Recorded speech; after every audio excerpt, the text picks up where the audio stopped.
not one to break promises. Salut tout le monde, j'espère que vous allez bien. Je vous retrouve aujourd'hui pour la vidéo du C'est lundi, que lisez-vous, comme chaque semaine pour faire le point sur mes lectures. J'espère en tout cas que chez vous il fait plus beau que chez moi parce que là c'est un peu la cata. Il pleut depuis ce matin, là ça s'est arrêté mais bon, je sais pas trop comment ça va évoluer. Normalement il pleut jusqu'à mercredi donc c'est génial, je vais pouvoir lire tant que je veux. Donc on va commencer tout de suite avec mes lectures passées.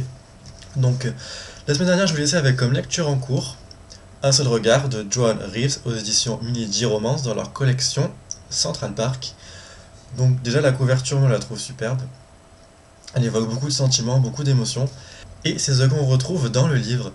Voilà, je vous le disais la semaine dernière que c'était Jennifer qui avait un rendez-vous chez sa gynécologue et que en fait sa gynécologue n'était pas là et c'était son remplaçant. Et il s'avérait que son remplaçant c'était son premier amour de lycée. Et donc je vous avais raconté juste ça. Et c'était déjà bien parti parce que j'avais beaucoup accroché dès le début. Et j'ai beaucoup aimé ce bouquin. Franchement, l'auteur écrit super bien. Ça passe très bien, ça le fait tout seul. C'est une lecture vraiment très fraîche. Et pour ceux qui sont adeptes de romance, franchement, je vous le conseille. Parce que y a tout un esprit de vengeance, de révélation, de retournement de situation. Voilà, au début, Matt, je crois qu'il s'appelle Matt, ne sait pas qui est Jennifer. Après, il s'en rend compte et elle ne sait pas qu'il s'en est rendu compte finalement. Donc du coup, ça fait un retournement de situation et il se venge après elle, etc. Et jusqu'à la fin, on ne sait pas s'ils vont finir ensemble. Et ça, franchement, c'est super bien joué de la part de l'auteur. Parce que nous mettre comme ça sur la sellette et jusqu'à la fin, franchement, je me suis dit, ils vont être ensemble, ils vont pas être ensemble. Est-ce qu'elle va nous les mettre ensemble, franchement? Parce qu'on a juste envie qu'ils soient ensemble. Enfin, c'est ton premier amour, tu le retrouves genre 10 ans après. T'as juste envie d'être avec lui, quoi. Et franchement, ça c'est super bien joué. Et j'ai beaucoup aimé. C'est vrai que c'est un livre axé beaucoup sur les sentiments. Que ce soit des sentiments positifs ou négatifs. Et c'est ce que j'ai aimé, c'est ce que j'ai apprécié. Donc en tout cas, je vous le recommande vivement. Si vous aimez les petites romances sympas à lire, ça se lit en 2h30, enfin, ça se lit très très vite. Les personnages sont attachants, autant Matt que Jennifer. Et voilà, je vous le recommande vivement. Ensuite, j'ai fait une lecture commune avec Sarah de la chaîne YouTube Sarah M. James et de la chaîne, de la page Facebook Mailing Books. Et donc on a lu pour la chaîne de collaboration 7 Days, 7 Readers, Le dessin d'une déesse, tome 1, Le manoir des immortels de Aimé Carter, aux éditions Harlequin dans leur collection Darkis. Donc, lecture commune avec Sarah. Et on a eu les mêmes impressions. À savoir que c'est une bonne lecture, mais pour ma part, j'ai trouvé ça un peu pas fouillis, mais j'ai trouvé que l'univers n'était pas assez exploité par l'auteur. Donc en fait, c'est un univers de dieu de l'Olympe, de mythologie grecque, et j'ai trouvé que on ne sait pas tellement en fait. On ne sait pas qui était Dieu, on ne sait pas ce qu'il fait, on ne sait pas ce qu'il a fait, ce qu'il veut faire dans le futur, etc. Et après, j'ai trouvé ce qui était dommage, c'était que dans la quatrième de couverture, on dit que donc Kate, le personnage principal, va affronter 7 épreuves. Donc moi, je m'attendais à vivre les épreuves avec elle, à ce que ce soit rythmé peut-être un chapitre par épreuve, etc., quelque chose comme ça. Mais en fait, pas du tout. Et c'est ce qui m'a gêné. Moi, je pensais que voilà, on allait la suivre dans chaque épreuve, que les épreuves seraient détaillées, que ce serait vraiment tout bien expliqué, mais les épreuves, en fait, elle les subit, entre guillemets, sans s'en rendre compte. Ce sont des épreuves forgées sur quelque chose de précis, mais sans qu'elle s'en rende compte. C'est vraiment sur son caractère, c'est pas sur sa force physique ou quelque chose comme ça. Et moi j'ai trouvé ça, c'était un peu dommage. Et c'est ce qui m'a un peu dérangé. Après, c'est vrai que le personnage de Kate est très attachant. On s'attache à elle parce qu'elle a un passé un peu difficile quand même.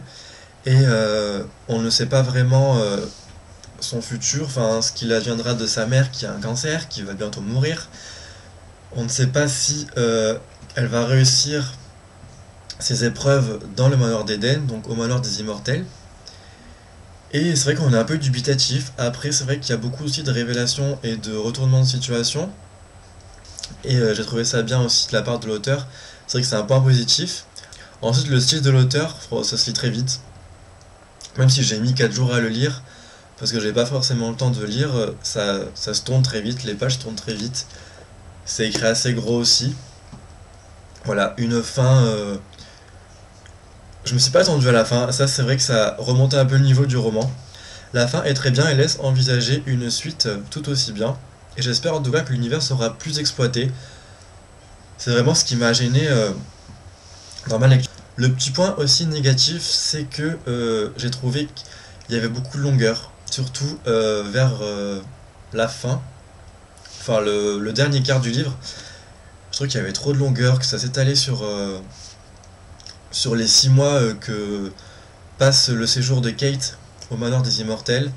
Voilà, vers la fin, vers les 4-5 derniers mois, on tourne en rond, le truc en tournant en rond, il n'y avait rien de très surprenant quoi.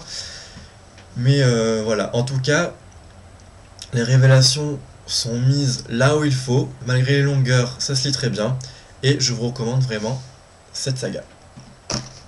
Ensuite, j'ai enchaîné avec le tome 2 de Belladone, Soif de sang, de Michel Rowen, aux éditions Milady dans leur collection Bitlit.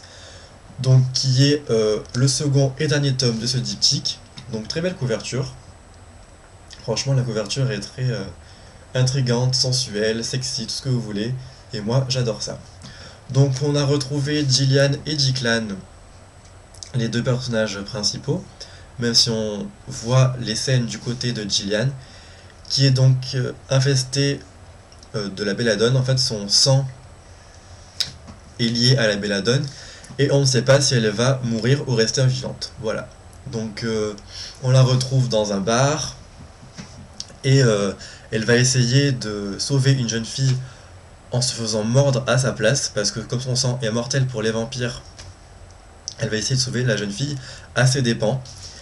Et je vais m'arrêter là parce que sinon je vais spoiler. Et ça, c'est juste le premier chapitre quoi. Donc dès le deuxième chapitre, on a une révélation qui vient tout chambouler. Et tout commence à partir de là. Michel Rowen a écrit très très bien. Ça se lit très vite. Il y a presque 400 pages, 380 pages je crois, 349 pages. Et c'est très rythmé. Les personnages principaux bougent tout le temps dans le roman. Il y a beaucoup de révélations. Michel Rowen nous fait des rappels aussi sur le tome précédent. Ça se fait qu'on n'est pas perdu une seule seconde. Voilà, des révélations mises là où il faut pour que ça nous donne envie de continuer. L'auteur répond à nos questions, parce que c'est vrai qu'à la fin du tome 1, moi je posais encore beaucoup de questions concernant le sort de Gillian, concernant le sort de Declan, de Noah aussi, parce qu'il était resté... je vais pas raconter l'histoire parce que sinon je vais spoiler, mais voilà, elle répond à nos questions au fur et à mesure qu'on avance. Il y a d'autres péripéties qui s'en suivent, et il y a beaucoup d'action. C'est vrai que on bouge tout le temps, et ce que j'ai aimé, c'est que l'univers est bien particulier. Voilà, ça détonne de la Bitlit traditionnelle, avec tout ce qui est vampire, voilà, comme on peut le voir dans Twilight. C'est vraiment un univers très sombre et très particulier qu'a su construire Michel Rowen. Voilà, elle a agencé des mythes, des mythologies, des histoires, des règles concernant les vampires et les dampires. Donc les vampires mi-humains et mi-vampires. Voilà, je sais pas si vous avez compris, mais bon, moi je me suis compris.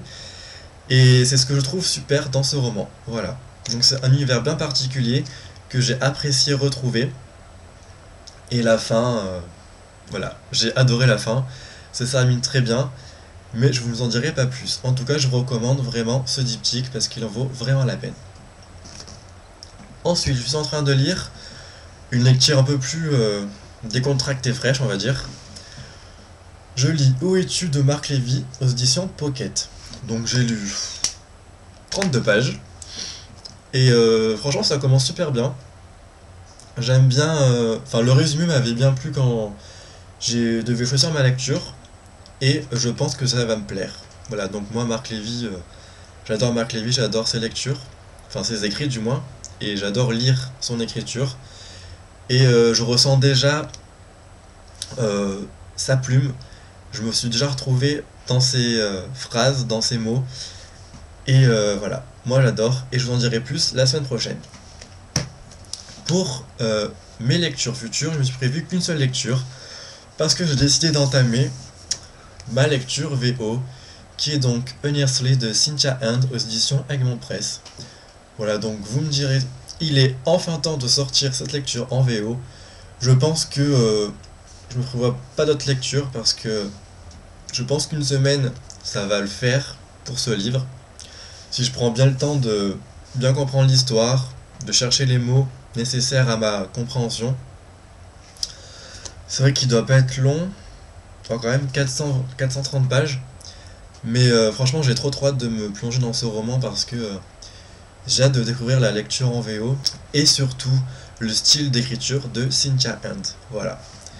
Et comme il faut un dictionnaire pour la VO, j'ai pris mon Araps Shorter dans le dictionnaire que j'avais acheté au lycée. C'est un gros pavé et je pense qu'il me sera très utile pour sa lecture en VO. Voilà. Donc ce rendez-vous du C'est lundi que lisez-vous est terminé, j'espère qu'il vous aura plu. En tout cas, n'hésitez pas à me laisser vos impressions sur ma lecture en cours ou sur ma lecture future si vous l'avez déjà lu. Je sais que Jordan de Wandering World l'a déjà lu parce qu'il m'a conseillé cette lecture. Mais si vous l'avez lu vous aussi, n'hésitez pas à me laisser vos avis. Je vous souhaite en tout cas de très bonnes vacances pour ceux qui sont en vacances. J'espère que la reprise n'a pas été dure pour ceux qui ne sont plus en vacances. Je vous souhaite de très belles lectures et je vous dis à dans la semaine pour le bilan du mois d'avril et pour le prévisionnel du mois de mai. I don't wanna hurt